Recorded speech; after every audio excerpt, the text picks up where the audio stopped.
Notion D2.5. Représenter graphiquement des fonctions affines. Première partie, fonction affine et droite. Soit petit f la fonction affine définie par f qui a x associé à x plus b. La courbe représentative de la fonction f est une droite. Première chose à bien apprendre par cœur, les fonctions affines ont une courbe représentative qui s'appelle une droite. La fonction linéaire associée à f est la fonction g définie par...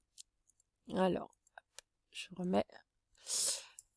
La fonction qui a x associe à x. Donc ça, c'est la fonction linéaire. On l'appelle fonction linéaire associée. Vous voyez, c'est la fonction qui a le même coefficient petit a, mais qui est linéaire par rapport à la fonction affine. Soit D' sa courbe représentative. Ainsi, la droite D est la droite. Qu'est-ce qu'elle a de spécial? 1. Elle est parallèle à la droite D'. 2. Elle passe par le point de coordonnées 0b. Alors, si je regarde sur le dessin, ici, donc on a la courbe représentative de la fonction f qui s'appelle D. Voilà, c'est bien une droite. Ici.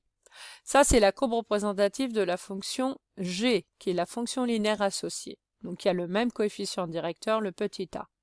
Vous voyez que ces deux droites, elles sont parallèles. La différence, c'est que elle correspond à une droite qui est la courbe représentative d'une fonction linéaire, donc elle passe par l'origine du repère. L'autre ne passe pas par l'origine du repère et représente la fonction affine. On dit que cette droite D a pour équation y égale à x plus b. Donc l'équation d'une droite, je vous rappelle que c'est le lien entre une abscisse petit x et une ordonnée petit y des coordonnées d'un point pour être sur cette droite. On a du vocabulaire. Le petit a s'appelle le coefficient directeur de la droite et le b s'appelle l'ordonnée à l'origine. Donc, bien faire attention, le a et le b pour les fonctions ne portent pas de nom particulier. Par contre, quand on change de cadre et qu'on passe dans le cadre graphique, le a et le b s'appellent coefficient directeur et ordonnée à l'origine. Alors, pourquoi le b s'appelle ordonnée à l'origine? Eh bien, tout simplement parce que c'est l'ordonnée du point qui a une abscisse nulle, donc qui est à l'origine. Donc, regardez bien, hein. C'est le point de la droite qui a pour abscisse 0. Comme l'origine. C'est en fait l'endroit où la droite coupe l'axe des ordonnées. C'est ça l'ordonnée à l'origine. Remarque, l'ordonnée à l'origine d'une droite est l'ordonnée du point d'intersection de la droite et de l'axe des ordonnées. Donc vous avez votre droite, vous avez l'axe des ordonnées, ça coupe en un point, ce point s'appelle l'ordonnée à l'origine. Donc c'est du vocabulaire à vraiment connaître, et je répète, faire très attention dans quel cadre vous vous placez. Si on parle du cadre fonctionnel, des fonctions, le a et le b n'ont pas de nom. Si je passe dans le cadre graphique, le a s'appelle coefficient directeur de la droite et b l'ordonnée à l'origine. Deuxième partie, représentation graphique. Pour construire la courbe représentative d'une fonction affine, il suffit de déterminer les coordonnées de deux points de la droite et de les relier. En fait, dans le cas pratique, il est plus judicieux de chercher 3 points et pas que 2 pour être sûr de vous. Si on a 2 points et qu'on les relie, forcément on aura notre droite, c'est suffisant. Par contre, si vous avez un des points qui est faux, vous n'allez pas vous en rendre compte et la droite sera fausse. Par contre, si vous prenez les coordonnées de 3 points et qu'il y en a un qui est faux, vous allez tout de suite vous en rendre compte parce que les 3 points ne seront pas alignés. Et que si les coordonnées des points que vous allez trouver sont justes, les points sont alignés.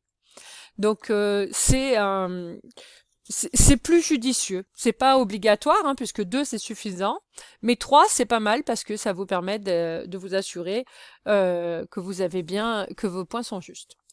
Puisque forcément, comme ils doivent être sur la courbe représentative d'une fonction affine, ils doivent être alignés, puisque la courbe est une droite. Alors, exemple, construire la représentation graphique de la fonction f définie par f qui a x associé moins 2x plus 3.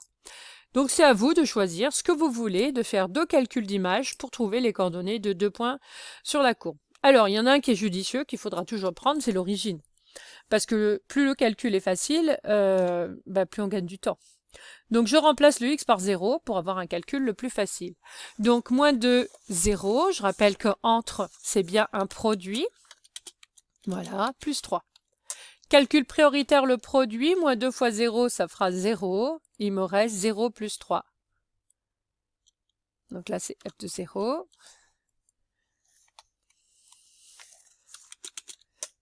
Du coup, on obtient f de 0 égale 3. Donc là, on est dans le cadre fonctionnel. Je vais passer dans le cadre graphique avec des coordonnées de points. Du coup, l'abscisse, c'est 0 et l'ordonnée, on a trouvé 3. Il est sur la courbe de f. Premier point. Deuxième point, je prends ce que je veux.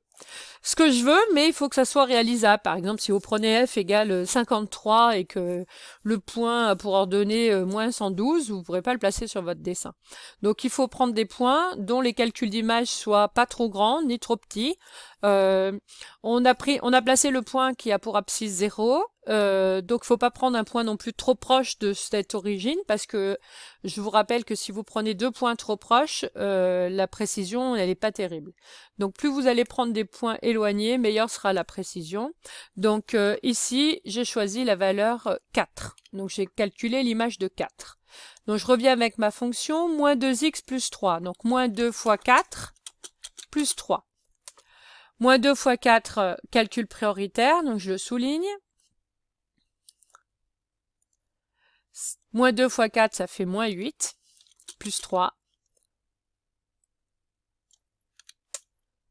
Voilà.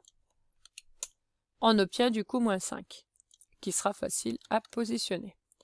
Je suis dans le cadre fonctionnel, je passe dans le cadre de la géométrie. Donc x, c'est l'abscisse, donc c'est 4.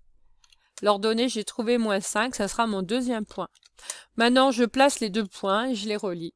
Donc le point A d'abscisse 0,3, il est là. Le point B, abscisse 4, ordonnée moins 5. Je relie, j'oublie pas de dire ce que j'ai tracé, à savoir la courbe de f. Ou la droite D si vous avez dit que c'était une droite, mais ici on n'en a pas parlé, donc c'est la courbe de f et pas la fonction. Je vous rappelle qu'il faut vraiment pas mélanger. On est dans le cadre de du graphique, donc c'est la courbe qu'on représente et pas la fonction. Voilà. On passe à la troisième partie, méthode pour déterminer graphiquement l'expression d'une fonction affine. Donc là, c'est le contraire. La droite, elle est tracée. Il faut retrouver le coefficient A et B. Alors, d'abord, il faut se rappeler, comme dans la rédaction, quand on trouvait les coefficients par le calcul, f est une fonction affine. Donc, dans sa tête, il faut que ça soit clair. Donc, f s'écrit sous la forme f de x égale à x plus b. Ça, c'est la première chose à faire. Il faut que ça soit vraiment votre réponse finale. Ça sera de donner f de x égale à x plus b avec la valeur de a et de b. Alors, première partie, on commence par déterminer graphiquement le coefficient directeur de la droite. On en a vu déjà comment on faisait. Donc, on va se placer à un point à coordonnées entières. Donc, si vous regardez bien, il y en a plein des points à coordonnées entières. Par exemple, je peux me placer là. Ici, non, c'est pas judicieux. Là, je suis pas à l'intersection de carreaux. Là, je le suis. Là, je le suis pas. Là, je le suis, etc. Donc là, je vais me placer au point A. Donc, ces coordonnées ici, c'est 2, 3. Je vous rappelle, attention de ne pas inverser l'abscisse et l'ordonnée. En fait, les coordonnées ici, on s'en fiche. C'est juste pour vous rappeler que c'est des entiers. À partir de A, on se décale de 1 sur la droite. Vous vous rappelez, l'axe des abscisses orienté vers la droite, je me décale d'1 ici. Toujours. Ensuite, on regarde si on monte ou on descend pour tomber sur la droite. Ici, on doit descendre. De combien d'unités? De 2 unités. 1, 2. Et je retombe sur la droite. Du coup, le coefficient directeur, comme on est descendu, il est négatif. Et on est descendu de 2. Donc, le coefficient petit a, c'est moins 2. Maintenant, je passe à l'ordonnée à l'origine, alors que c'est le plus simple. L'ordonnée à l'origine, on a dit que c'était le point d'intersection entre la droite et l'axe des ordonnées. Donc, il n'y a plus qu'à lire. L'axe des ordonnées, c'est l'axe vertical. La droite, elle est là, elle coupe en 7. Donc, ici, la droite coupe l'axe des ordonnées au point de coordonnées. Alors, les coordonnées, on s'en fiche, parce qu'on a besoin, c'est juste l'ordonnée. Hein. C'est 7. Donc, b égale 7. Du coup, je résume. On a trouvé que le petit a, c'était moins 2x plus b. Donc, plus 7. Donc ça, c'est si je l'écris sous forme d'image. Et si j'écris avec la notation fonctionnelle, on écrit moins 2x plus 7. Donc l'un ou l'autre, bien entendu. On n'écrit pas les deux. Voilà. Donc je vous rappelle, hein, pour déterminer graphiquement l'expression d'une fonction affine, on peut, donc le coefficient directeur, c'est la même méthode pour les fonctions linéaires, donc on a aussi les mêmes remarques, hein. Si la droite monte, le coefficient est positif, si la droite descend, elle est négative, etc. Donc le plus simple, c'est de trouver l'ordonnée à l'origine, c'est le point d'intersection de la droite et de l'axe des ordonnées, ici 7, voilà. Je calcule le coefficient directeur en me décalant d'un sur l'axe des abscisses, donc vers la droite, et je regarde si je monte ou je descends. Si je descends, c'est négatif. Si je monte, c'est positif. Et on regarde de combien d'unités. Donc, on n'oublie pas à la fin, bien sûr, de conclure, puisque les phrases intermédiaires que j'ai écrites ici, elles ne s'écrivent pas, sauf si on demande vraiment de bien détailler, hein. Sinon, on vous demande simplement de trouver le petit a et le petit b et l'expression finale. Voilà, la notion est terminée.